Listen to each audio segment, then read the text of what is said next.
नमस्कार, Satara science star news चॅनलमध्ये आपले सहर्ष स्वागत आहे। कोरेगाव मतदारसंघातील रस्ते विकासासाठी 25 कोटींचा निधी मंजूर।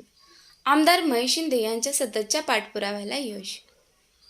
मुंबई येथे सुरू असलेल्या राज्य विधिमंडळाच्या अर्थसंकल्पीय अधिवेशनात कोरेगाव विधानसभा मतदारसंघातील विविध रस्ते विकास कामांसाठी तब्बल 25 कोटी रुपयांचा निधी मंजूर करण्यात आला आहे। आमदार महेश शिंदे यांच्या सातत्यपूर्ण पाठपुराव्यामुळे हा निधी उपलब्ध झाला असून मतदारसंघातील महत्त्वाचे रस्ते आता सुधारित व मजबूत स्वरूपात विकसित होणार आहेत।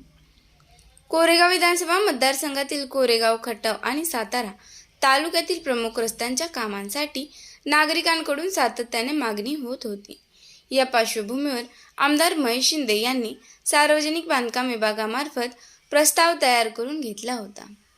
पालकमंत्री शंभूराज देसाई यांच्या माध्यमातून हा प्रस्ताव राज्य सरकारकडे सादर करण्यात आला होता।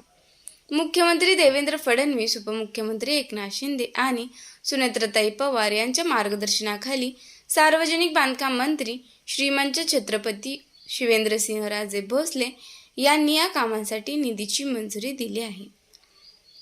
मंजूर झालेल्या कामांमध्ये पुसेगाव, वडूज, कातर, खटाव राज्य मार्ग क्रमांक 146 या मार्गावरील डंगारे वस्ती व वरुज फाटा बूट डेअरी या रस्त्याचे रुंदीकरण, डांबरीकरण व काँक्रिटीकरण करून सुधारणा करण्यासाठी 10 कोटी रुपये मंजूर करण्यात आले आहेत। तसेच डिस्कळ, गारवडी, राजापूर, डंगारवाडी या प्रमुख जिल्हा मार्गावरील डिस्कळ गावाअंतर्गत रस्ता ते गारवडीपर्यंतच्या रस्त्याच्या डांबरीकरण व काँक्रिटीकरणासह सुधारणा करण्यासाठी 7 कोटी रुपये मंजूर झाले आहेत।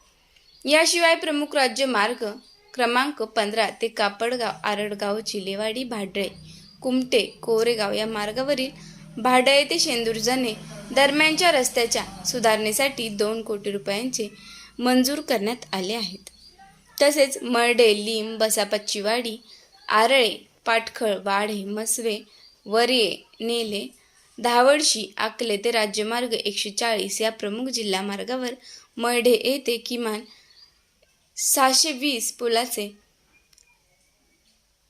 अप्रोचेस, संरक्षण भिंत व बॉक्सेल बांधकामासाठी 6 कोटी रुपये मंजूर करण्यात आले आहे।